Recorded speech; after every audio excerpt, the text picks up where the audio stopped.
me cierra la filmina cuando la abro.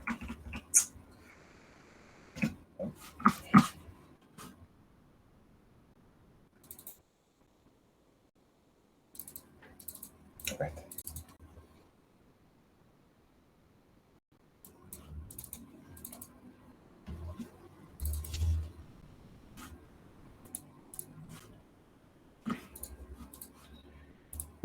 Bien.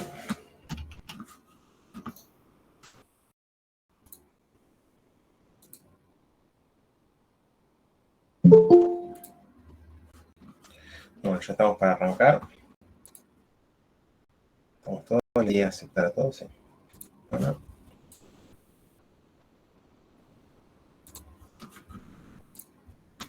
Bueno, la clase de hoy va a ser un poco explicar algo que nos había quedado del principio, como ya estamos cerrando, por lo menos para que tengan un panorama de cuándo surgen. La había pensado como la clase 4, pero saltamos otros temas, ¿sí? Y bueno, lo ponemos está en el programa. Es el contexto de origen, ¿sí? De las ciencias sociales, en particular, nosotros trabajamos la sociología, pero todas las ciencias sociales surgen en cierta forma en un mismo periodo, ¿sí? Que es el periodo moderno. ¿Me están escuchando, cierto?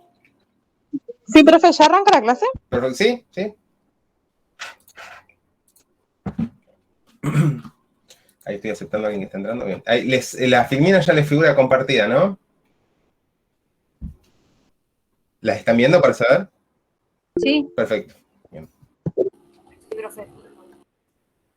Bueno, la idea de hoy es trabajar el contexto en el que surgen las ciencias sociales, ¿sí?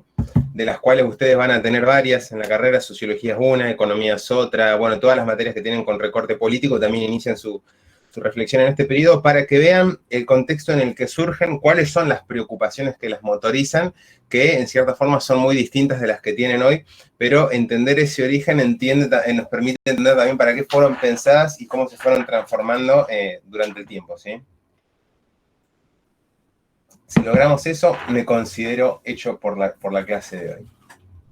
Bien. Bueno.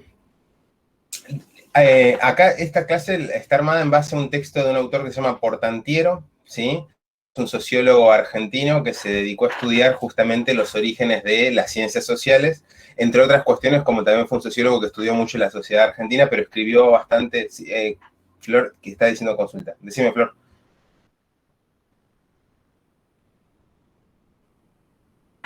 ¿Cuándo rendimos? ¿Lo puse en el grupo el otro día o no?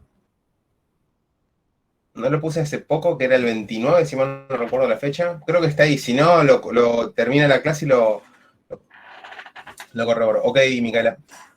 Pero la fecha del examen la puse en el grupo, estuvimos hablando la semana que pasó, si mal no recuerdo. Si no, termina la clase y se las vuelvo a poner, pero estoy seguro que sí, porque lo hablé con el coordinador cerca de fines de la semana pasada.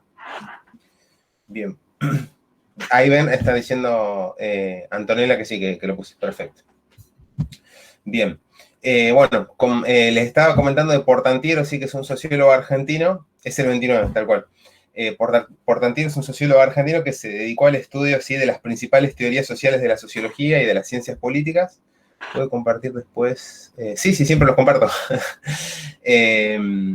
Bien. ¿Qué les decía?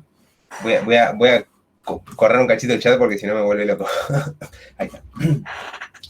Bien, que les decía que Portantiero es un sociólogo que se dedicó, no pasa nada, que es un sociólogo que se dedicó a estudiar las teorías sociales principales, de las que algunas vimos, como la de Marx, la teoría del capital, la sociología de Weber, que esa no la vimos, bueno, y las grandes teorías clásicas, y después se dedicó a estudiar en Argentina el movimiento político del peronismo en sus orígenes, y a la Argentina de los años 50 hasta los 80 fue su objeto de estudio. ¿Sí? Es un sociólogo que se aplicó mucho al estudio de la sociedad argentina, falleció hace unos 15 años más o menos. Poco, mucho, depende de cómo se... ¿De quién está hablando, profe? Del sociólogo en el que, del texto, del autor del texto en el que armó esta clase, ¿sí? Para que más o menos tengan un contexto y sepan de dónde viene. Y como les decía, la idea... ¿Se puede ir un poquito más despacio, porfa? Sí. Va muy rápido. Dale, si me llego a acelerar de vuelta, porque a veces me pasa que no me doy cuenta por el ritmo que tengo de hablar, me dicen y me freno, no hay problema. Les decía que la idea de esta clase, que a ustedes me gustaría que les quede, es el contexto en el que surgen las ciencias sociales y el pensamiento social moderno, ¿sí? Del cual las ciencias sociales se embeben. ¿Y por qué es de interés para ustedes? Porque, bueno, muchas de las disciplinas que ustedes van a cursar en su carrera tienen un origen también en este periodo, ¿sí? No digo que la carrera de administración de empresas surja ahí, pero varias de las disciplinas en las que converge la formación que ustedes van a tener, sí, ¿sí? Bien. Esperen que cierro acá esto. Bien. Bueno, ahí vamos con la filmina, ¿sí? Y bueno, Portantiero va a decir, sí, que en el periodo renacentista, que es un periodo ubicado un poco antes que la modernidad, ¿sí? Fíjense que ahí menciona a Maquiavelo en la filmina entre 1469 y 1527. Lo que el autor empieza a ver ahí es que una de las primeras reflexiones, ¿sí? Del pensamiento social moderno o casi moderno, empieza a ser como precursora de las ciencias sociales la teoría o las ciencias políticas, ¿sí? Le va a decir él.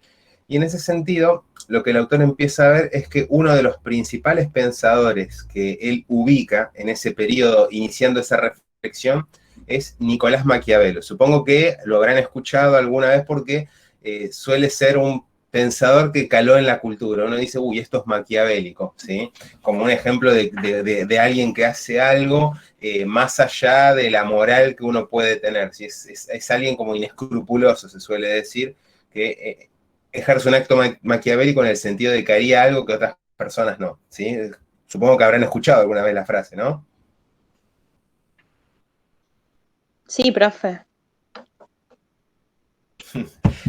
Bueno, bien, sí, dice Karina. ¿Por qué se dice esto de Maquiavelo? Porque Maquiavelo es un autor que empezó a pensar, tengan en cuenta que este periodo en el que se ubica es la salida de la Edad Medieval, y la Edad Medieval se caracterizó por un pensamiento profundamente religioso. La realidad se sustentaba en un pensamiento teocéntrico, ¿sí? ¿Qué quiere decir teocéntrico? Que existencia, todo lo que explicaba al ser humano, se pensaba en función de las escrituras divinas, ¿sí?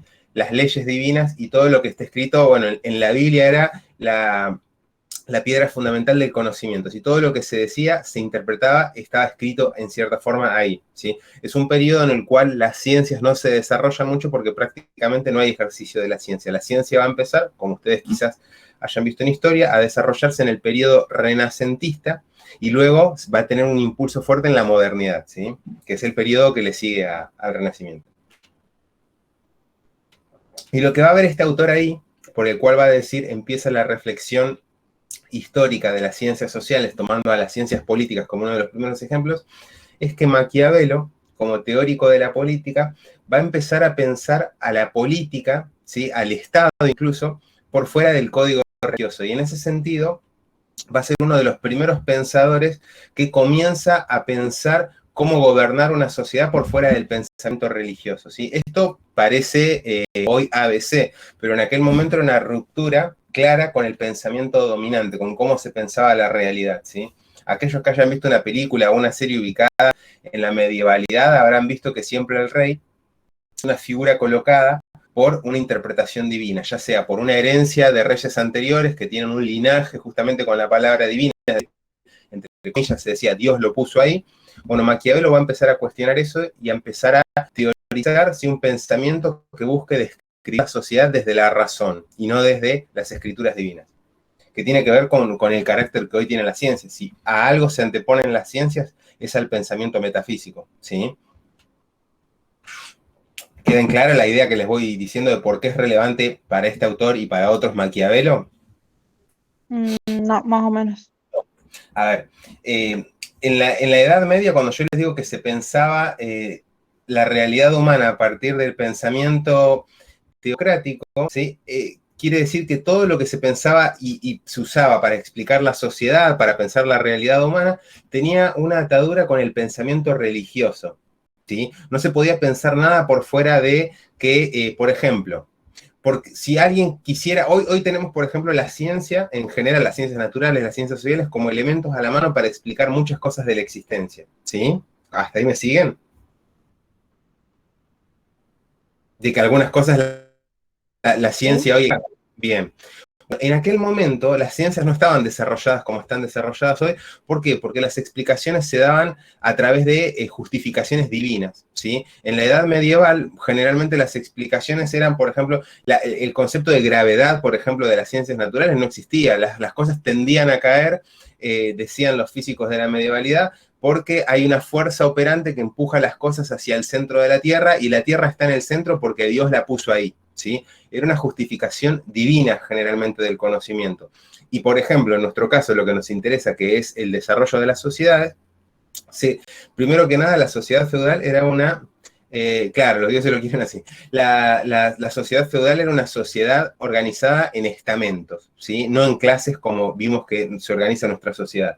Y en ese sentido estaba la clase, digamos, estaba el clero, los campesinos y la clase gobernante, los reyes y los feudos, ¿sí?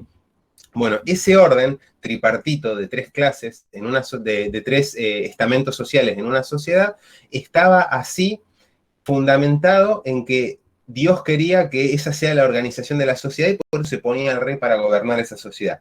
Entonces, el criterio último por el cual se explicaba la realidad social, ¿sí? Y la realidad de las ciencias, de lo que hoy serían las ciencias naturales también, tenía una explicación a través de las leyes divinas y de lo que se interpretaba que eran las leyes divinas, es decir, una explicación del mundo religiosa. Y lo que va a decir Portantiero es, bueno, Maquiavelo va a empezar a romper con esa idea, porque Maquiavelo va a empezar a pensar ya a la sociedad organizada por la razón humana, por un sujeto humano, y no por una referencia divina. ¿Se entiende? Cambia el código, la matriz de pensamiento. Y eso es el inicio del pensamiento moderno. Cuando uno piensa qué es lo propio o trata de ver qué es lo propio de la modernidad, entendiendo el desarrollo de varias tradiciones históricas como la Revolución Francesa, la Revolución Industrial, que supongo que alguna vez la habrán escuchado, son pensamientos que empiezan a romper justamente con este pensamiento divino, ¿sí? Con este pensamiento divino en el sentido religioso, no divino de bello. ¿Hasta ahí más o menos me siguen entonces? De que la modernidad implica un cambio en cómo se pensaba la realidad respecto al pensamiento medieval. Vayan quedándose con eso. Bueno, Portantiero dice, filosofías de la sociedad y doctrinas para poner en marcha procesos de reforma aparecen en el remoto pasado humano. Es decir, filosofías sociales, dice Portantiero, había antes de Maquiavelo. El tema es que vamos a ver que son filosofías con justificaciones divinas, o para buscar algo que no tenga una justificación divina nos tenemos que ir al pensamiento antiguo, a los griegos. Nos tenemos que ir mucho más atrás, dice Portantiero. El punto de quiebre de esta tendencia del pensamiento que posibilita la progresiva constitución autónoma de las ciencias sociales se ubica en el Renacimiento. El precursor de esta ruptura será Nicolás Maquiavelo. Entrando una compañera.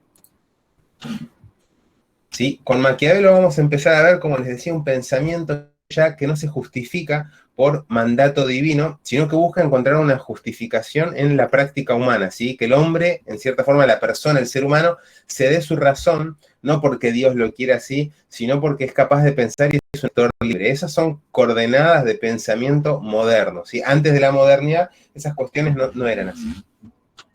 La obra de Maquiavelo la liberación de la reflexión política de sus condicionamientos teológicos o filosóficos.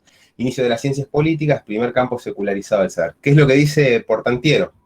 Que la obra de Maquiavelo, lo que publica Maquiavelo, comienza a ser la liberación de la reflexión política, así del pensamiento político, de las ataduras teológicas, de las justificaciones divinas. La política como un ámbito de la sociedad va a poder pasar pensada, dice, a través de las personas, ¿sí? Dando razones y no buscando justificaciones en las Sagradas Escrituras, ¿sí?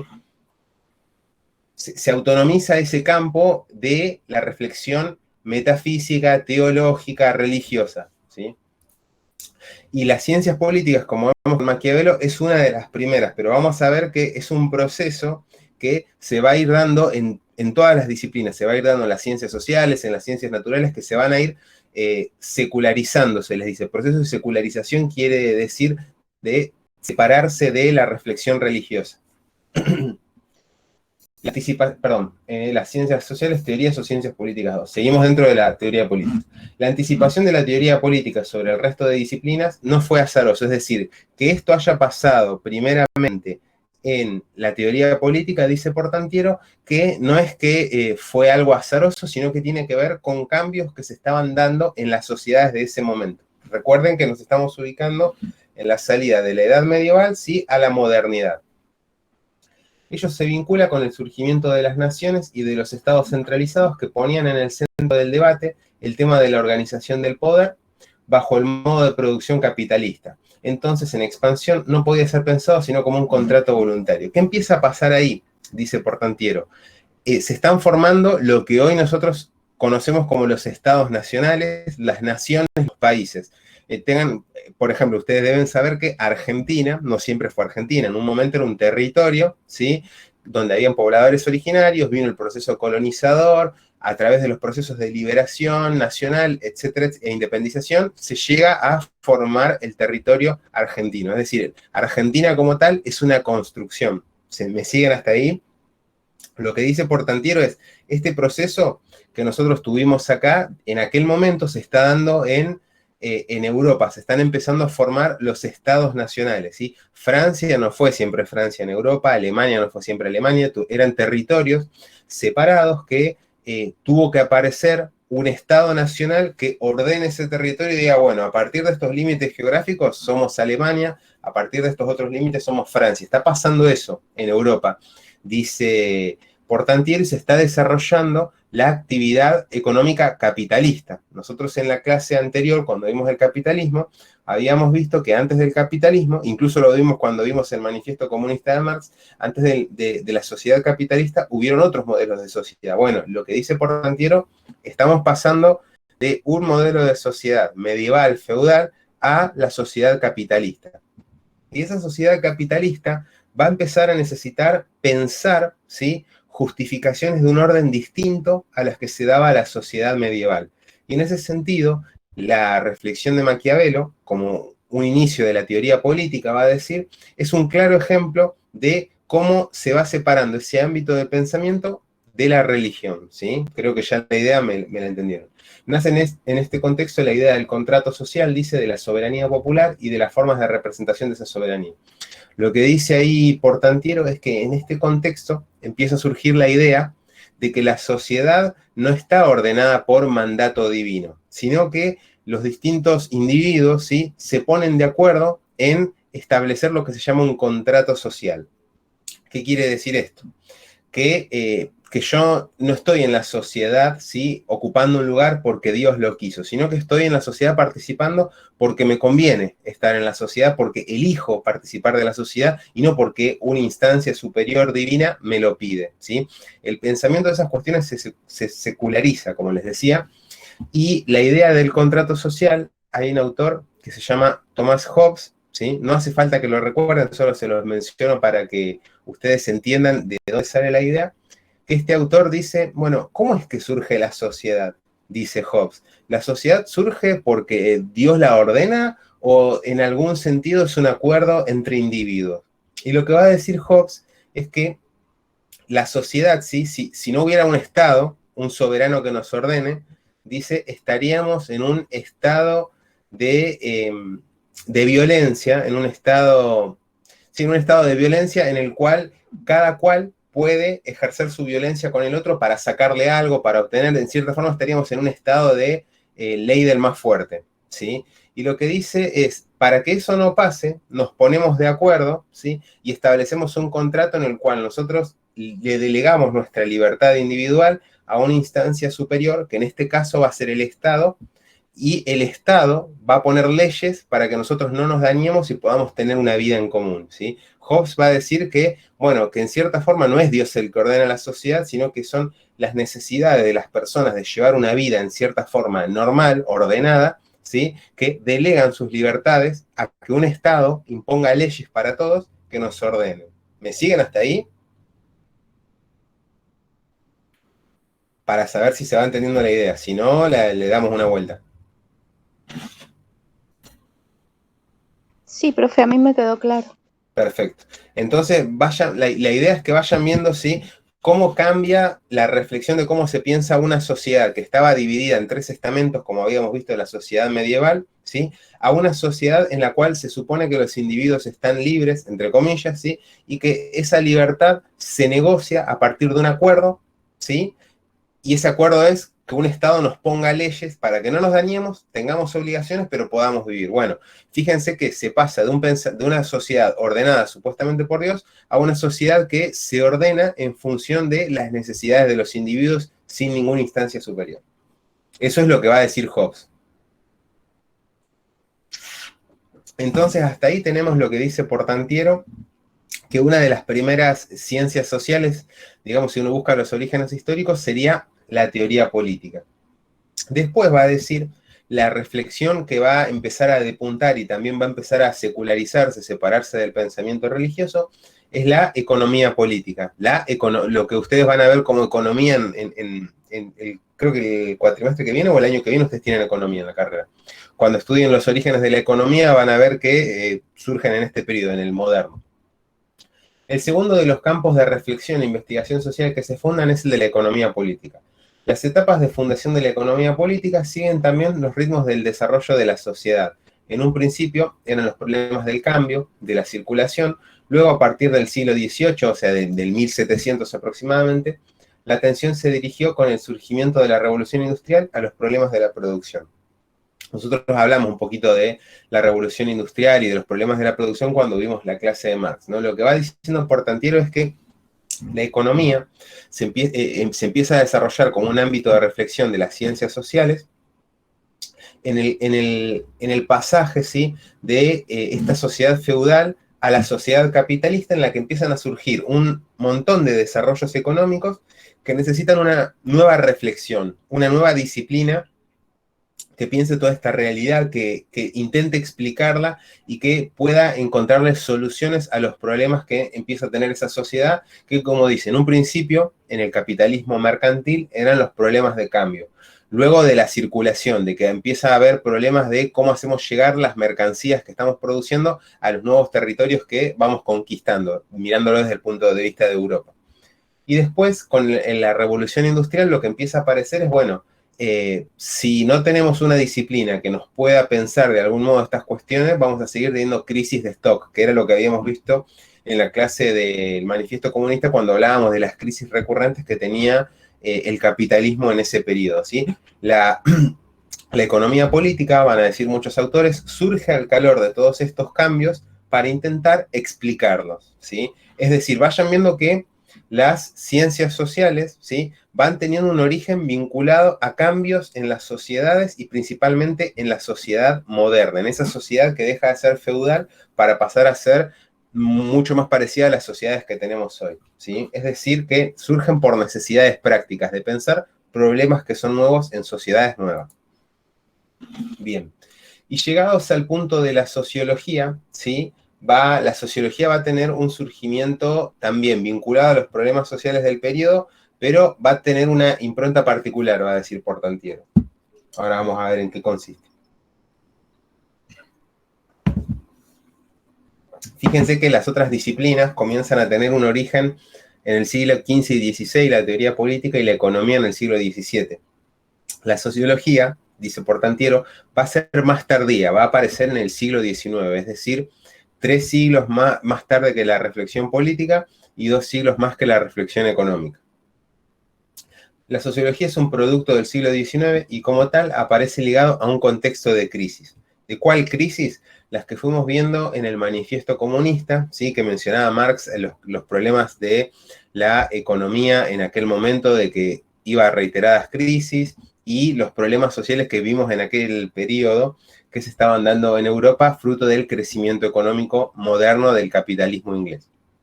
Bueno, lo que va a decir Portantiero es que la sociología surge para intentar dar respuestas y pensar esos problemas que empiezan a surgir en ese contexto. Sin embargo, la respuesta que la sociología propondrá desde sus fundadores en adelante es, antes que revolucionaria, conservadora, va a decir, o propulsora de reformas tendientes a garantizar el orden constituido.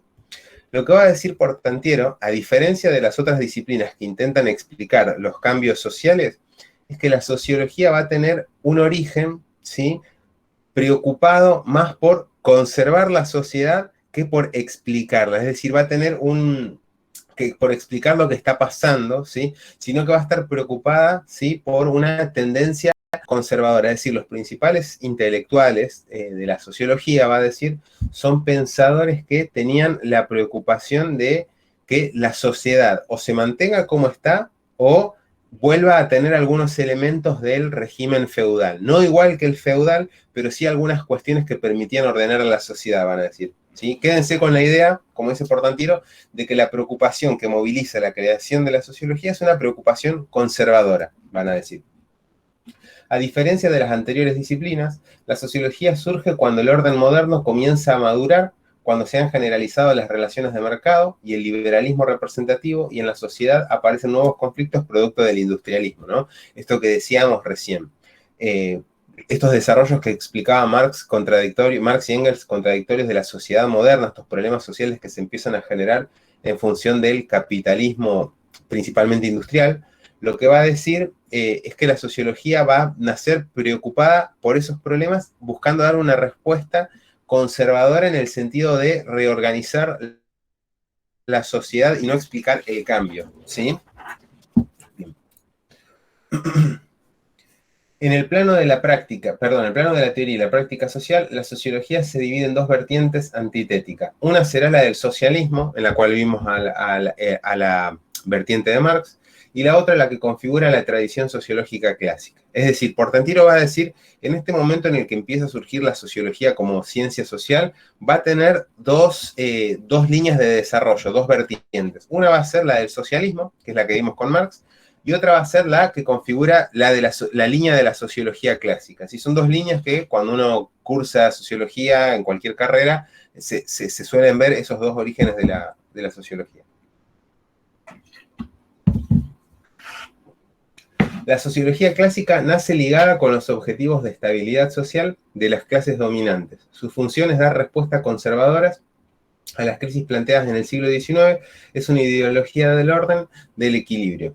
Lo que dice Portantiero es que estas preocupaciones, ¿sí?, que llevan a pensar en una disciplina social que pueda explicar la sociedad, va a decir, va a tener una línea que es conservadora y que va a estar preocupada porque los pensadores o los practicantes de esa disciplina piensen líneas de desarrollo para ordenar a la sociedad, sí, para mantenerla en equilibrio, no buscar que esa sociedad cambie, sino que no se desmadre. Son intelectuales, va a decir Portantiero, preocupados porque la sociedad se mantenga, ¿sí?, y no que cambie. ¿Por qué?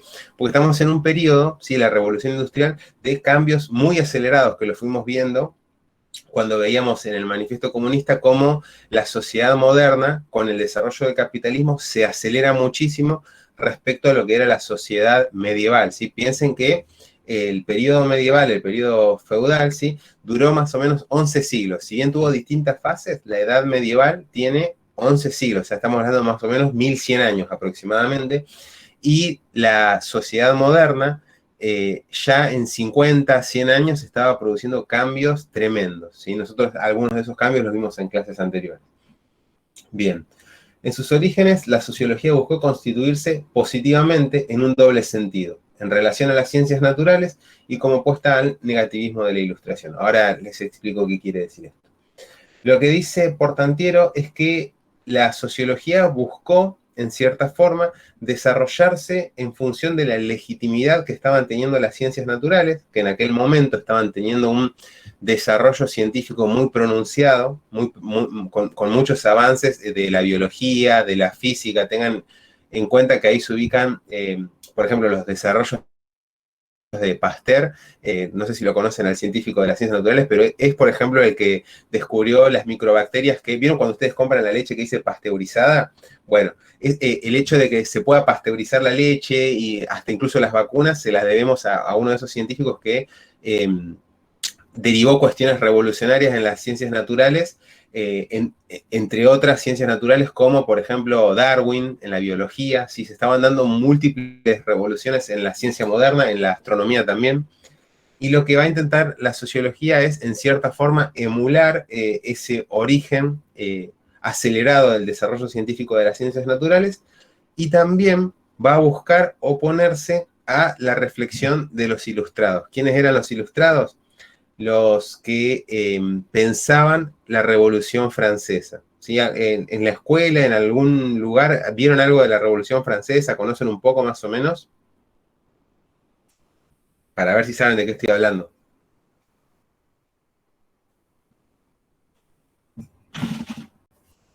¿Alguno? ¿Alguna? Sí, creo que sí, pero ya hace bastantes años. Bien, bueno, la ilustración, como sabrán, eran los filósofos, los pensadores de aquel periodo, sí, que estaban preocupados por derrumbar la sociedad feudal. ¿Sí? Una de sus principales preocupaciones eran agotar todo lo que tuviera que ver con la sociedad feudal y pronunciar esta tendencia del pensamiento que buscaba secularizar, sacar a la religión, ¿sí?, del medio de los ámbitos sociales y públicos. ¿Sí? Una cuestión que asume la Ilustración es una discusión abierta y total contra el pensamiento religioso. Y lo que vemos ahí que dice Portantiero es que la sociología conservadora va a estar preocupada por emular el desarrollo de las ciencias naturales y por oponerse a este pensamiento ilustrado cuestionador y asumir un carácter más conservador de buscar mantener lo que se le dice el status quo, buscar mantener a la sociedad como está, ¿sí? Como estaba en ese momento, no como está hoy. Y Saint-Simon es uno de estos pensadores de la línea conservadora de la sociología. Estamos hablando de un intelectual del siglo XVIII, principio del siglo XIX. Pensó en la sociología como una fisiología social, ciencia constituida por los hechos materiales que derivan de la observación directa de la sociedad y una higiene que encierra, ahí les explico qué quiere decir esto, preceptos aplicables a tales hechos. Saint-Simon, ¿sí?, buscando emular el desarrollo de las ciencias naturales, lo que va a tratar de decir es intentar copiar el lenguaje de las ciencias naturales para la sociología, diciendo, bueno, la sociología va a ser una ciencia que va a estudiar observando a la sociedad, ¿sí?, y lo que va a intentar obtener de esas observaciones son preceptos, ¿sí?, guías que permitan encauzar a la sociedad a determinado fin, ¿sí? ¿Por qué es conservador? Porque justamente lo que él va a extraer como definición para la sociedad son todas las cuestiones que buscan llevarla para atrás, en el sentido de volverla más parecida a la sociedad medieval, ¿sí? No estaba de acuerdo con los cambios que estaba viendo en el periodo que estamos hablando. Y en ese sentido tenía una línea política, por así decirlo, su pensamiento, que era justamente rechazar los cambios sociales que se estaban dando en ese periodo. Bien. Y ahora nos metemos un poquito a pasar rápido, digamos, por dos o tres cuestiones de las revoluciones para que entiendan qué es lo que estas personas estaban discutiendo en este contexto de origen. Bien. Contexto sociohistórico de surgimiento del pensamiento sociológico moderno. ¿Sí? El contexto en el cual surge la sociología, ¿sí?, ya no las otras ciencias que hablamos, sino la sociología, va a decir Portantiero, son las revoluciones mellizas, que se le llama la doble revolución, que es la revolución industrial, que sucede primero en Inglaterra, y la revolución francesa, que sucede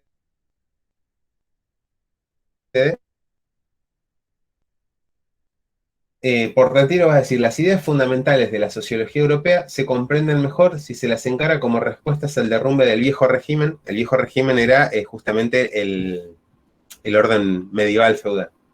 Bajo los golpes del industrialismo y la democracia revolucionaria a comienzos del siglo XIX. ¿Sí? La sociología va a salir en ese contexto de aceleración de la revolución industrial y de los cambios políticos que implica la revolución francesa. ¿Qué implicó la revolución francesa? Romper con todas las ideas de orden social de la sociedad feudal, ¿sí?, y establecer la libertad de los individuos, ¿sí?, entre comillas, la igualdad y la fraternidad. Esos tres valores que implicaban que ahora los individuos ya no iban a estar más bajo el yugo y los dictámenes de un rey, sino que iban a estar en la sociedad, ¿sí?, resolviendo su situación a la buena suya. Algo de esto ya habíamos visto en la clase del manifiesto. El colapso del viejo orden, que se apoyaba en el parentesco, la tierra, la clase social, la religión, la comunidad local y la monarquía, liberó los diversos elementos de poder, riqueza y estatus consolidado. Es decir, ahí les explico esta frase. Lo que va a decir Portantiero es que la caída de ese viejo orden lo que provocó es que todos esos poderes, esas posibilidades que estaban contenidas en la sociedad medieval, quedan liberadas para que ahora las distintas fuerzas sociales, los distintos actores sociales, puedan apropiarse de ella y realizar nuevas prácticas que en la sociedad medieval no estaban posibilitadas, ¿sí? La revolución industrial, ¿sí? Si nos paramos primero en ella, surge más o menos como dice, entró una compañera, la revolución industrial, ¿sí? Ahí pueden ver que se ubica entre el siglo XVIII, la primera ola, digamos, la primera oleada, y después va teniendo fases entre 1820 hasta 1840. La revolución industrial surge siglo XVIII y se extiende hasta el siglo XIX. ¿Qué aspectos de la revolución industrial habrían de provocar mayor cantidad de respuestas sociológicas a los problemas que se planteaban? La situación de la clase trabajadora, que esta también es una cuestión que ya habíamos empezado a ver con el manifiesto. Cuando lean ese capítulo que teníamos para esa clase, van a ver que los autores sí especifican cuál era la situación de la clase trabajadora en ese momento de cambio social, y era una situación paupérrima, ¿sí? Paupérrima, la van a ver bien descrita, porque era de una miseria total, ¿sí? Las transformaciones. Bueno, a ver, de casualidad, ¿alguno de acá vio la serie Peaky Blinders? ¿Le suena en Netflix? Por ahí no, por ahí sí. O Oliver Twist, la película. No, de Oliver Twist me parece que leí un libro cuando era chica. Sí, bueno, sí, el libro. Natalia dice que vio un capítulo, ¿no? Ah, bueno. Porque los Peaky Blinders temporada se ubican en este periodo y se ve toda esa miseria que se describe como problema social. Y en Oliver Twist, que la compañera leyó el libro, bueno, la situación de Oliver Twist en esta sociedad industrial moderna es también muy, muy sufrida, digamos, y por todo lo que está pasando con los cambios sociales y la revolución industrial en curso. Bien. Bueno, hablábamos de la situación. Estoy pensando si se me ocurre alguna otra película más o menos conocida, a ver si se ubican, pero bueno, si me surge se las digo. La situación de la clase trabajadora ya la definimos. La transformación de la propiedad, ¿sí? Van a cambiar muchas cuestiones de cómo se distribuye la propiedad dentro de las familias, de la herencia y el capital financiero. Básicamente la herencia ahora ya no va a ser una cuestión que se transmite hacia un heredero, sino que se va a empezar a fragmentar, y eso va a empezar a implicar que los grandes capitales de la Edad Media se van a empezar a fragmentar, y eso va a empezar a provocar cambios sociales, que más adelante nos vamos a meter con eso. La ciudad industrial, ¿sí? Desorganización, alienación y aislamiento, en el sentido de que la sociedad medieval, ¿sí? Tenía una organización social que hoy a nosotros nos resultaría muy difícil de entender. Pero para aquellos que de casualidad, y estoy seguro que algunos la deben haber visto, hayan visto Game of Thrones, imagínense, ¿sí? Cómo estaban los pueblos Sí, de Game of profe, es así. Bueno, ahí tenemos una referencia común. Fíjense cómo estaba, por ejemplo, Winterfell o Son King's todas Landing. cosas muy, muy fantasiosas, ¿no? Lo de Game of Thrones sí, pero esto fue la realidad, digamos. Lo de, recuerden Desembarco del Rey en Game of Thrones, que era un lugar que concentraba una población, alrededor tenía unos pueblitos y después eran vastas extensiones de la nada misma, ¿sí? Hasta llegar a otro reino con los pueblitos. Bueno, la sociedad medieval tenía una organización social de los pueblos de ese tipo, ¿sí? Y lo que va a provocar la revolución industrial es la aparición de las grandes ciudades como tenemos hoy, ¿sí? Piensen acá en Argentina, ciudades como Río Grande o como Ushuaia, que tienen un polo industrial, son sociedades urbanizadas fuertemente. Ahora, si uno se va a una provincia donde no hay desarrollo industrial y no está en los grandes centros urbanos del país, va a ver que tiene un desarrollo urbano mucho más precario y menos desarrollado, valga la redundancia, porque no hay ahí actividad laboral de ese tipo. Bueno, lo que empieza a hacer la revolución industrial es esto que les estoy ejemplificando acá, pero exponencialmente por mí, ¿sí? Y empiezan a generarse ciudades gigantes que en la medievalidad no existían. Y eso va a empezar a traer problemas de hacinamiento, de que, bueno, la gente se empieza a urbanizar muy aglomeradamente en lugares muy pequeños. Por ejemplo, una de las grandes ciudades del periodo es Manchester. Y cuando en Oliver Twist, que es lo que le mencionaba a la compañera, cuando se define la situación de Oliver Twist, Manchester es una pudredumbre, una hecatombe de gente recontra hacinada. Bueno, todos esos son problemas que empiezan a venir con el industrialismo, ¿sí? Que nosotros ya vemos que en cierta forma y con todos los problemas que tenemos ahora, se le buscó algún tipo de situación, pero en ese momento, cuando surgen las ciencias sociales, eran problemas acuciantes para toda esa sociedad, ¿sí? Bien, la tecnología también va a ser un elemento que la revolución industrial va a imponer con mucha fuerza. La subordinación del obrero a la máquina, van a empezar a aparecer trabajos que antes hacían las personas, van a empezar a ser reemplazados por máquina, que esa vemos que hoy es una tendencia que se sigue desarrollando, ¿sí? Y que ustedes en la administración de empresas muchas veces van a tener que reflexionar en una empresa cuando tienen que incorporar tecnología, qué va a implicar para la planta laboral. Por ejemplo, si el dueño de la empresa les dice, bueno, tenemos que ver cómo agilizamos nuestro proceso productivo. Tenemos que incorporar esta máquina, pero estas máquinas van a resolver la tarea que hacen 5 de los trabajadores que tenemos. Bueno, ¿cómo resolvemos eso? Si los echamos, les buscamos otro trabajo, reestructuramos. Bueno, esas son cuestiones que el administrador en empresas va a tener que pensar. Y fíjense que son problemas que las distintas ciencias sociales que ustedes les van a dar herramientas, teorías y enfoques, claro, el surgimiento de la tecnificación, de la tecnologización, van a ver que empiezan a surgir en este periodo moderno. Lo interesante que ustedes entiendan es que estos problemas, estas herramientas que hoy tenemos nosotros para pensar algunos problemas de nuestras sociedades contemporáneas, tienen un origen problemático, ¿sí? En situaciones muy, mal dicho, enquilombadas de la sociedad, ¿sí? Y de ahí van a empezar a aparecer ámbitos de reflexión que hoy se fueron refinando y que nos dejan una caja de herramientas conceptual para pensar múltiples cuestiones, ¿sí? Bien, el sistema fabril también va a ser una novedad del periodo que la fuimos viendo ya con los autores del manifiesto. Y si nos tenemos que ir a la otra revolución, a la Revolución Francesa, vamos a ver que también se dan cambios, pero más que tecnológicos, son cambios de orden político en la sociedad, ¿sí? Y que configuran mucho de cómo pensamos hoy nosotros las sociedades en las que vivimos. ¿Qué aspectos de la Revolución Francesa habrían de provocar mayor cantidad de respuestas sociológicas a los problemas que se planteaban?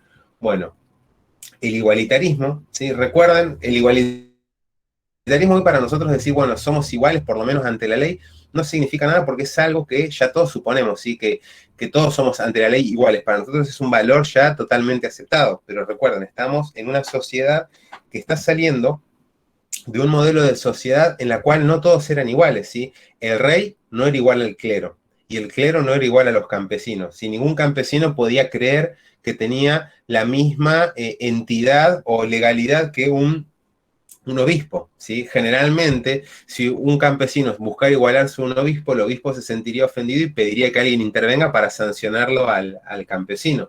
Bueno, el igualitarismo, las ideas igualitarias de la Revolución Francesa van a buscar poner todo ese pensamiento, ¿sí? Que separaba a las personas en distintos estamentos, lo va a poner en cuestión y va a decir, todos somos iguales ante la ley, si todos tenemos la misma dignidad, nadie es más que nadie, ¿sí? Después vamos a ver que en la práctica aparecen problemas, pero ya el cambio de la concepción igualitaria, ¿sí? Es una ruptura con todas esas formas de justificación. La soberanía popular es algo, de nuevo, hoy un elemento re común para nosotros. ¿Qué quiere decir la soberanía popular? Que nosotros elegimos a nuestros representantes. ¿Quiénes son nuestros representantes? La clase política que gobierna, ¿sí? En aquel momento al rey no lo elegía nadie más que una interpretación de la palabra divina. El rey estaba ocupando el trono porque había sido designado por Dios o porque venía heredero de una dinastía, pero no lo elegía nadie. La sociedad no decidía si no le gustaban sus medidas, no convalidar su gobierno y que venga otro rey. No, el rey estaba anquilosado en la silla por mandato divino. ¿Se entiende? Bueno, el individualismo también va a ser un elemento, ¿sí? De la Revolución Francesa. ¿Alguien dijo algo? El individualismo va a ser también un elemento de la Revolución Francesa en el sentido de que nos podamos concebir como individuos con nuestra propia entidad, por así decirlo. En el pensamiento medieval, en las sociedades medievales, eso tampoco era así, ¿sí? Bueno, la revolución cívica la vamos a pasar porque tiene que ver con la cuestión ciudadana, que ya la entendemos.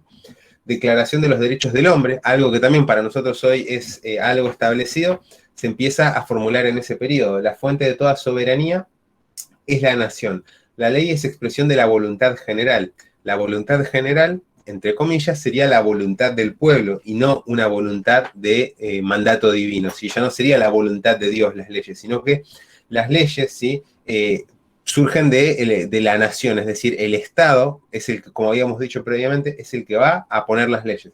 ¿Y quién es, y qué es la ley? Bueno, es la expresión de la voluntad general. La sociedad en su conjunto delibera y se da unas leyes fruto de esa deliberación y no porque surgen de una interpretación de las Sagradas Escrituras, ¿sí? Vayan viendo que son todas cuestiones que parecen inocuas, pero son todas las que configuran las sociedades en las que vivimos hoy, ¿sí? Les dan sentido y explican por qué vivimos del modo en que vivimos, por lo menos en los códigos básicos de nuestra sociedad. Todos los ciudadanos pueden participar en su creación. Bien, eliminación de los gremios y las corporaciones, inaugura la libertad de trabajo. Esa es otra cuestión que para nosotros hoy, el hecho de que podamos, como habíamos visto en la clase de capitalismo, vender nuestra fuerza de trabajo en cualquier ámbito en el que nosotros quisiéramos, siempre y cuando otro quiera nuestra fuerza de trabajo, es un elemento moderno porque antes el trabajo estaba dividido en gremios, ¿sí? Y para pertenecer a un gremio había que tener muchísima suerte de tener a alguien conocido que nos incorpore a ese gremio, nos enseñe el oficio, que era algo guardado muy celosamente. Por ejemplo, si uno quería ser herrero en la edad medieval, no es que estudiaba, entre comillas, un curso de herrería como haríamos hoy y se aplicaba a ello. Tenía que tener algún tipo de vínculo con ese herrero, que nos formen en el oficio y nosotros pasábamos a ser parte del gremio. Y el gremio era algo corporativo, no entraba cualquiera, ¿sí? Era algo guardado con mucho recelo. Entonces, para lograr tener un oficio en la Edad Media era algo completamente distinto a lo que es hoy. No habían carreras como la tecnicatura en administración de empresas, tecnicatura en administración de enfermería. Era totalmente personalista y muchas veces uno podía quedar vedado de por vida de acceder a esas cuestiones, ¿sí? Cambios en la familia, disolución del lazo matrimonial, limitaciones al poder paterno, modificación de la legislación de herencia. La modificación de la legislación de herencia era esto que les mencionaba hace un rato. La limitación al poder paterno también tiene que ver con lo que van a poder hacer los padres respecto a sus hijos. Esas cuestiones van a empezar a cambiar en función de las declaraciones de los derechos, ¿sí? Que van a establecer que sobre las nuevas generaciones el Estado va a tener derechos y obligaciones también, ¿sí? De educarlos, ¿sí? Ya la familia no va a ser la encargada de educar a los niños, sino que el Estado Nacional va a poner lo que hoy nosotros de nuevo conocemos como algo re natural, re común, que son las escuelas. Las escuelas surgen en este periodo. Las escuelas antes no existía un sistema de educación nacional como lo tenemos hoy. La educación estaba encargada por parte de las familias y por parte de las iglesias. Ahora los estados, ¿sí? Viendo que tienen que educar a los ciudadanos para la nueva realidad laboral que viene dada por la revolución industrial y por estos cambios en la concepción del individuo, de la libertad, van a empezar a desarrollar los sistemas educativos modernos. Van a aparecer la red de escuelas públicas, ¿sí? Que van a estar encargadas de educar a todo el conjunto de la sociedad, ¿sí? Traten de pensar lo que sería hoy la sociedad en cierta forma si cada familia tendría que educar al 100% como se hacía en aquel momento, a las nuevas generaciones, es decir, a los hijos que uno tiene sin las instituciones que son las escuelas. Son grandes ordenadores de la sociedad. Bueno, en ese momento no existían, ¿sí? Y son las ciencias sociales las que empiezan a pensar, bueno, ¿cómo ordenamos toda esta cuestión? ¿Sí? ¿Se entiende cómo va el asunto cambiando? No sé si voy Sí, rápido. sí. Bien.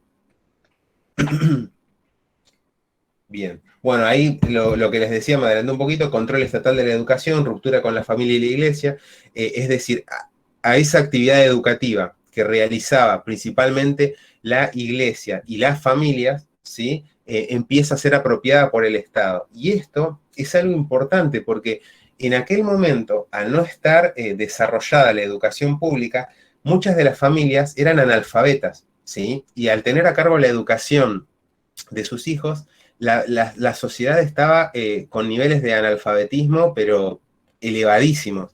Y la iglesia no educaba a toda la sociedad, educaba a los que iba a formar para ser parte del clero y educaba a los que iban a ser la clase gobernante. Pero digamos que las letras, el conocimiento no era algo que estaba distribuido de modo democrático, no cualquiera podía educarse.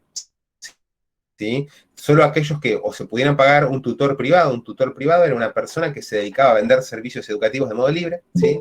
Y la iglesia, si uno estaba preparándose para participar del clero, digamos, ¿sí? Si no, iba a ser completamente un analfabeto durante toda su existencia. Bueno, en estos cambios en el que empieza a aparecer el sistema educativo moderno, va a ser el Estado el que va a decir a la iglesia, correte de esta cuestión, y a la familia les van a decir, ustedes van a criar al infante hasta cierto punto, y en determinado momento van a tener que atravesar un proceso obligatorio de escolarización, ¿sí? Que es lo que conocemos hoy nosotros.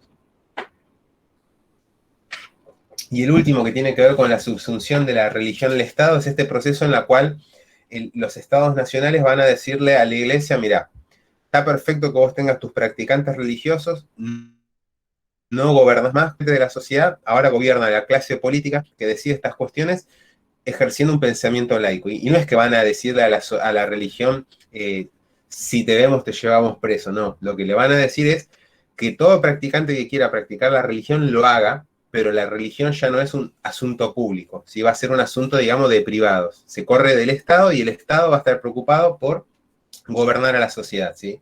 Por fuera de cualquier justificación eclesiástica. Entonces vayan viendo cómo este proceso que hoy para nosotros se nos presenta ya acomodado, tiene que ver con todos estos resquebrajamientos de la salida de la sociedad medieval, ¿sí? Y es ahí, en toda esa cuestión, donde van a surgir las ciencias sociales que estamos trabajando. Bueno. Esto de Comte lo vamos a saltar para no frenarnos ahí. Bien. A ver, bueno, Comte lo pasamos rápido, ¿sí? Déjame ver un cachito del otro. Bien. Vamos a cerrar con esta de Comte. Lo otro son cuestiones ya más de filosofía de las ciencias sociales que no nos vamos a meter ahí porque no es el objeto de la clase para nosotros. Comte, ¿sí? Es uno de los, no diría el primero, pero es uno de los primeros, en plural, sociólogos modernos de la línea conservadora. No pongo acá uno de la línea revolucionaria, que sería Marx, de la línea socialista, como habíamos dicho, porque ya lo vimos, ya conocemos su propuesta, incluso en las teorías del conflicto vimos algo de esa línea. Recuerdan que habíamos visto, cuando vimos las teorías del conflicto, también vimos las teorías del consenso, ¿sí? Bueno, las teorías del conflicto que vimos en las clases previas serían parte de esta línea del pensamiento sociológico revolucionario, y las teorías del consenso serían parte herederas de esta línea del pensamiento conservador, ¿sí? Bueno, Augusto Comte, es uno de los primeros sociólogos de esta línea de la sociología conservadora, preocupada en que la sociología pueda dar una fundamentación del orden a la sociedad, ¿sí? De buscar atar a la sociedad y que no cambie para adelante, sino que en cierta forma se conserve como es, ¿sí? Estos tipos, digamos, estos pensadores están viviendo todo este proceso de cambios tremendos en la sociedad, tremendos en el sentido de lo que implicaba salir de la medievalidad, y la preocupación principal va a ser darle un cauce a esos cambios, ¿sí? Porque ellos sentían que la sociedad corría el riesgo de irse para cualquier lado, ¿sí? Entre comillas. Bien. Y Comte, como dice ahí, es un autor de lo que se define como positivista. Positivista en el sentido de que va a buscar dar criterios y preceptos para el ordenamiento de la sociedad, ¿sí? Y bueno, acá está lo que decíamos previamente de que busca desarrollar la sociología emulando los desarrollos de las ciencias naturales, ¿sí? Vean como dice ahí, estudio de lo social con el mismo método y objetivo que utilizan las ciencias de la naturaleza, ¿sí? Es decir, él no va a decir la sociología, como sucede hoy en el presente, tiene que tener unos métodos de estudio propios. Lo que tiene que hacer es tomar los métodos de las ciencias naturales en aquel momento, ¿sí? Y también se va a oponer a esto que habíamos hablado del pensamiento de los ilustrados, ¿sí? Comte va a estar preocupado porque la sociología emule los métodos de las ciencias naturales, porque él pensaba que de ese modo iba a tener desarrollos del mismo tipo que estaban teniendo las ciencias naturales, que estaban siendo vistas con mucho éxito y mucho progreso científico, y opuesta al pensamiento cuestionador de la ilustración, ¿sí? Esas dos ideas son las que van a motorizar la sociología de Comte, de este pensador conservador, como estábamos diciendo.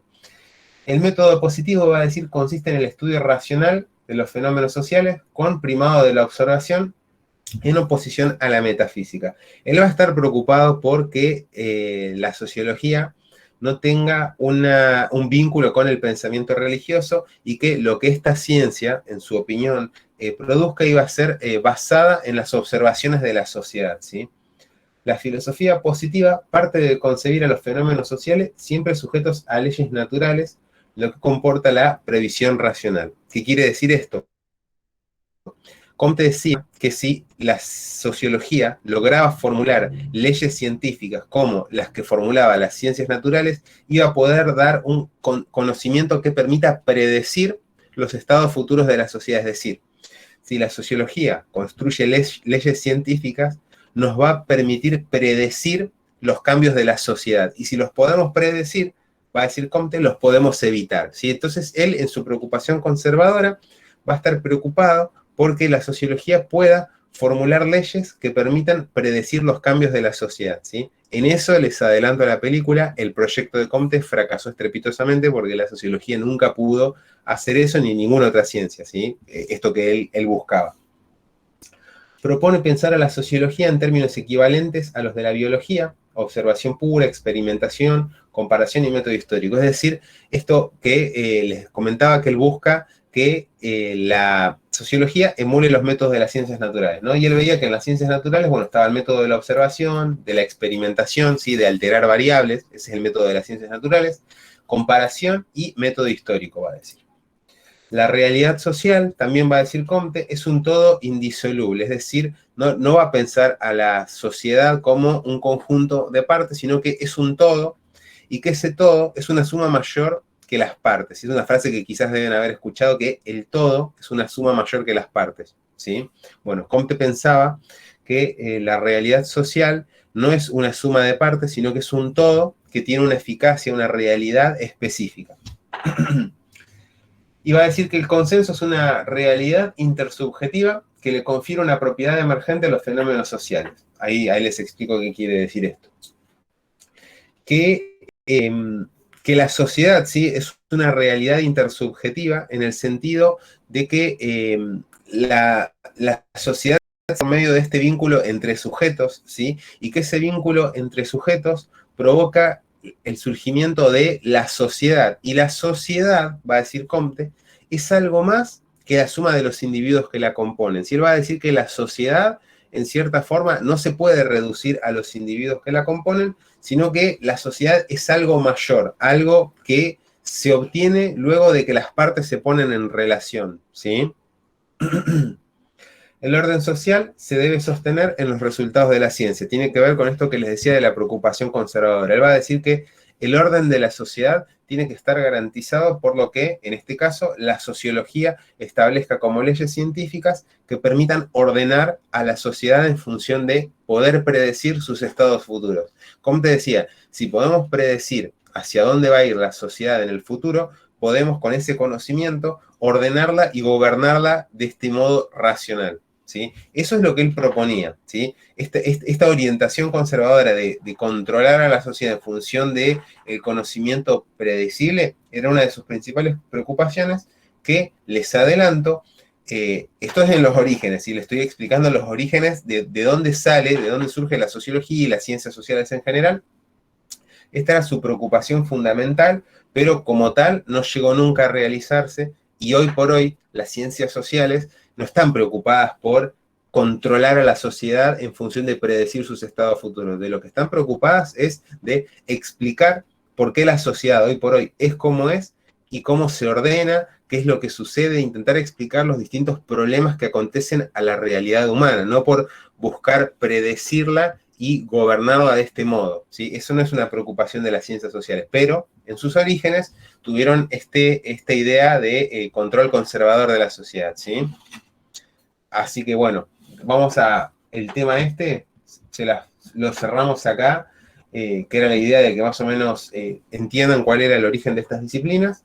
Lo demás no lo vamos a ver, lo que tengo acá en la filmina, porque son cuestiones más de teoría social que nosotros no vamos a reparar ahí, no los quiero atosigar con eso, ¿sí? Así que si no tienen ninguna duda, hoy los libero un ratito más temprano, ¿sí? Si alguno tiene que terminar el trabajo, aproveche, así lo termine y lo envía hoy. No sé si tienen alguna duda. Yo después subo esta filmina como me pedían ahí. Más o menos, ¿estamos bien? Sí, profe, estamos bien, me parece. O menos yo no entendí todo. Perfecto, bueno, me alegro. Entonces la dejamos por hoy acá, ¿sí? Cualquier cosa, cualquier consulta me dicen. Nos queda, sí, este tema, claro, en el trabajo final, digamos, en lo que sería el examen final, sí, va. Y me queda uno más que estoy viendo si va a ser estado o estratificación social. En el parcial, sí. Parcial integrador. Sí, sí, te entendí, Karina, no te preocupes. Queda un tema más y ya cerramos la materia, ¿sí? Así que bueno, Profe, y hola. Quería consultarle si podría haber una clase donde se haga un repaso de todo. bueno, no nos queda mucho tiempo para eso, pero tendríamos que pautar un encuentro. Lo que les pediría en todo caso, de última, es que me formulen por ahí lista de dudas de los temas que tengan. Vayan viendo lo que vimos, ¿sí? Porque eso tiene que ser, digamos, una parte que les corresponde a ustedes. Vean todo lo que vimos, ¿sí? Y pásenme las dudas que tengan y vean si de última puedo Por yo. ahí mi duda sería qué de cada tema usted se interesaría en preguntar en un parcial o algo así, Ujú. porque los temas son muy extensos, entonces Sí. tienen... Igual ustedes acótense a ver a lo que trabajamos, ¿sí? Todo tema en toda disciplina, cuando no sé, cuando cursen economía y vean la formación de los mercados, la ley de oferta y la demanda, sobre cada cuestión hay 500 libros, ¿sí? Distintas posturas, distintas teorías, etcétera, etcétera. Ustedes ciñanse a lo que trabajamos acá en clase con el material que yo les doy, ¿sí? Yo no les voy a pedir que me respondan las cosas desde algo que no les di. ¿Me explico? O sea, la idea es evaluar lo que trabajamos, no que ustedes tengan que salir desesperados a buscar otras cosas que no trabajamos porque estaría fallando a mis ideas, digamos, y a cómo hay que evaluar.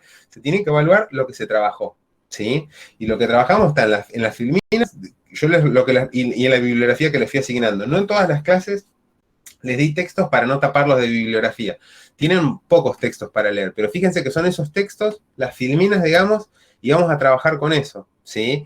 Yo lo que les recomiendo es pónganse a trabajar con el material y cuando tengan una duda de algo, las vamos recopilando y me las pasan y yo veo si me armo un tiempo, porque también estoy con otros cursos tapado de laburo, les filmo tratando de explicar algún tema, pero yo necesitaría que la parte que les corresponde a ustedes, que es reparar en cada tema y ver dónde se sienten débil, que esa la hagan porque si, digamos, tenemos que hacer un repaso de todo, se hace mucho y no nos queda tiempo y tengo que meter un tema más, ¿sí? Lo había pautado con el coordinador. Yo les propongo eso, hagan esa parte que les corresponde a ustedes, que es la parte del estudiante, digamos, y yo me comprometo a atender las dudas que surjan, ¿sí? Pero hay una parte, digamos, que tiene que quedar a cargo de ustedes y es, vean los temas, ¿sí? Traten de entenderlos y cuando llegan a una dificultad me dicen, profe, acá estoy con la imaginación sociológica, no hay forma, le doy vueltas y esto que dice Ray Mills en este párrafo no me queda. Bueno, yo necesito que a eso lleguen ustedes, porque si me dicen, explícame toda la materia de nuevo, ya estamos medio en el horno, digamos, pasó mucho tiempo para volver a todo de cero.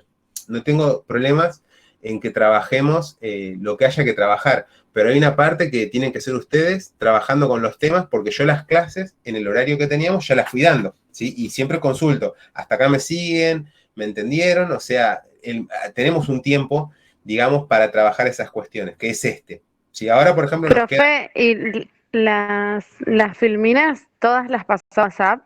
Sí, sí, yo tengo ¿Las que entendido. usted se hace? Si falta alguna, me dicen, pero yo tengo entendido que sí. El otro día una compañera me preguntó por privado, me mandó un WhatsApp, me dice, profe, hay una que no encuentro, creo que era la del café. Yo digo, pero mirá que los compañeros me estuvieron hablando de eso, o sea que evidentemente la leyeron, así que está. Si no está, me dicen y la subo, pero no me volvió a decir que no estaba, así que supongo que la encontró. Pero yo todo lo que usamos lo subí, lo puse a disposición. Que no les voy a mentir, no lo suelo hacer, pero como este curso es en situaciones especiales, flexibilicé eso, ¿sí? Eh, Así que eso. Generalmente yo trabajo dando un poco más de bibliografía. Acá pisamos un poco menos el acelerador, para que puedan todos, digamos, tener un tránsito más ameno por el curso, ¿sí? Sí, Recién gracias, profe. No hay problema. Recién Karina estaba acá. No, Flor.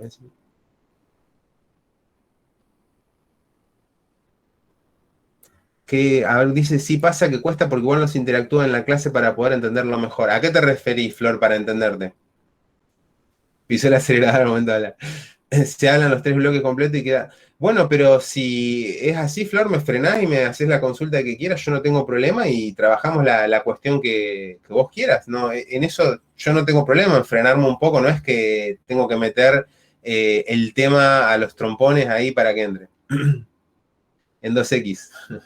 Así que bueno, cualquier cosa en serio, pónganse a trabajar con el material, ¿sí? En el punto que ustedes se sientan con alguna duda, cuenten conmigo para lo que necesiten, ¿sí? Ya sea que armamos una clase, no sé, vemos de encontrar algún horario, porque tenemos la semana que viene y ya la otra es el 29, ¿sí? Igual, el examen, yo se los había dicho en el grupo de WhatsApp, no va a ser que ustedes se tengan que sentar a responder en 2 o 3 horas el examen. Yo les voy a dar un tiempo para que hagan un examen asincrónico, es decir, escrito con la bibliografía al lado, con un tiempo un poco más ameno que tener que responder bajo presión. ¿Sí? Mi idea no es matar a nadie en el examen, no es así como trabajo, no me gusta trabajar así, que ustedes tengan presión, ¿sí? Pero bueno, hay una parte, como les digo, que tienen que estudiar ustedes, ¿sí? Esa parte yo no puedo hacer. Eso le iba a preguntar, profe, o sea, ¿van a hacer preguntas así como lo del trabajo práctico, digamos? Van a ser de ese tipo, digamos, o sea, que si están con la bibliografía... ¿Rebuscados? Nah, rebuscados no eran. Pero bueno, puede ser que les haya resultado así. Así que bueno, no sé, si no tienen alguna consulta, hoy no los molesto más. Si me quieren decir algo, bienvenido sea. Eso. No sé si alguien tiene alguna consulta más. ¿Qué es lo que te costó, Ana?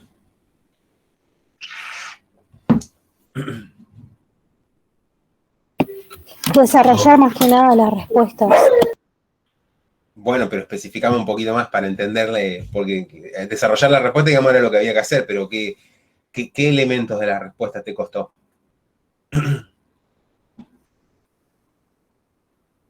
Como no entiendo mucho, digamos, o sea, eso me costaba. Bueno, a ver, el punto 1, sí, en el punto 1 me consultaron varios, pero ahí yo, si por ejemplo ustedes no participan en la clase, se quedan todos callados, digamos, yo no tengo mucho feedback de cómo va, o sea, yo, como les digo, no tengo problema en frenarme, en que me digan, profe, tal cuestión no la entiendo, no se sientan mal si necesitan una explicación, pero ustedes pónganse un poco, así como yo trato de ponerme del lado de ustedes y explicarles lo que haga falta, pónganse un poco del lado mío de que si yo no tengo feedback de que ustedes entienden o no, y se ponen a leer, por ejemplo, cuando aparece el trabajo, yo como que mucho no puedo hacer si ustedes no acompañan en esa parte y en la clase no participan. A mí me encantaría que todos participen, pero generalmente cuando hago preguntas no, digamos, no obtengo muchas respuestas más allá de algunos que llevan el curso más al día. En esa parte, digamos, yo tengo que enseñar y ustedes son responsables de aprender en el sentido de trabajar con lo que hacemos, ¿sí? Esto les va a pasar en otras materias. Yo no quiero que nadie desapruebe. Yo quiero que todos los que participan del curso, de algún modo escuchándome o estando ahí, que les vaya lo mejor posible. No tengo ningún placer ni ninguna intención en corregirlos y cortarle la cabeza a nadie, porque de vuelta, no es mi forma de dar clases. Ahora, cuando pregunto, de última díganme, no entiendo, que no hay problema. Yo también fui estudiante y en algún momento tuve que pedir que me expliquen algo que no me quedaba en claro. Y para eso estamos los docentes, para trabajar esas cuestiones. Pero si aparecen a último momento en el examen, es como que no se aprovecharon las instancias que tuvimos. De vuelta, vamos a buscarle la vuelta, pero eso, con la mejor de las intenciones, se los digo porque a ustedes les quedan 3 años más de formación. Ténganlo presente para las demás materias. Ustedes tienen que trabajar esa parte también de decirle al profesor o hacerlo entender cuando algo no les queda en claro, ¿sí? Por ejemplo, digamos, hablando sobre el tema de, por ejemplo, ¿a qué quiere llegar, digamos, con todas las filminas? ¿A lo que es la sociedad hoy en día como ciencia? ¿De que antes no habían cosas que hoy no habían? No todas las filminas van a eso. En este caso, esta, en cierta forma, era mostrar, a ver, digamos, no todas las filminas van hacia un lugar, son temas, digamos, que componen a esta disciplina, como van a ver en economía cuando vean la ley de oferta y la demanda, no es que quieren ir a un determinado lugar, quieren darles el tema en cierta forma y que se entienda como una unidad contenida. Cuando vean la intervención del Estado en la economía, no es que se quiere ir a que todo va hacia un lugar. Son temas, digamos, que componen un programa en la cual hay que entender el tema, digamos, ¿sí? Y después las unidades tienen un conjunto. Nosotros fuimos viendo distintos procesos, sí, en distintas clases que configuran a la sociedad moderna, a la sociedad contemporánea. Bueno, es una idea de tener algunas herramientas para entender las sociedades en las que estamos hoy, sí. Ese sería, digamos, uno de los objetivos del curso. A mí, profe, por ejemplo, lo que me pasó fue que yo tenía, o sea, había entendido todos los temas, volví a leer, leí la bibliografía, tenía todos los temas dando vueltas en la cabeza y como que no podía expresarlo en la hoja. O sea, Claro. en realidad era algo más como, ¿por dónde arranco a explicar esto? Que un no conocimiento del tema en sí. Y eso también hace que uno dude. Yo dudé mucho en las cosas que iba escribiendo porque me pasaba eso, o sea, es como que me faltaba lenguaje, me faltaba escritura, me faltaba cómo poder expresarlo en la hoja. Claro, Pues las ideas están, yo las explicaba acá en casa, hablábamos con mis hijos, qué sé yo, claro. pero bueno, por ahí estaba medio apelmazada mi materia gris todavía. A mí, no, Micaela, lo que vos decís es re normal y re común en la escritura. Yo como universitario trabajo mucho con la escritura y siempre lo más difícil de todo trabajo es comenzar. ¿Por qué? Porque uno se enfrenta a la hoja en blanco y puede comenzar, ¿sí? Cuando uno escribe es como hablar, puede empezar desde distintos lugares y desde ahí intentar llegar. Y siempre es difícil empezar porque uno no sabe de dónde partir. Yo con eso que decís me identifico porque generalmente cuando tengo que hacer trabajos míos me suele pasar, bueno, ¿por dónde arranco? ¿Cómo lo encaro?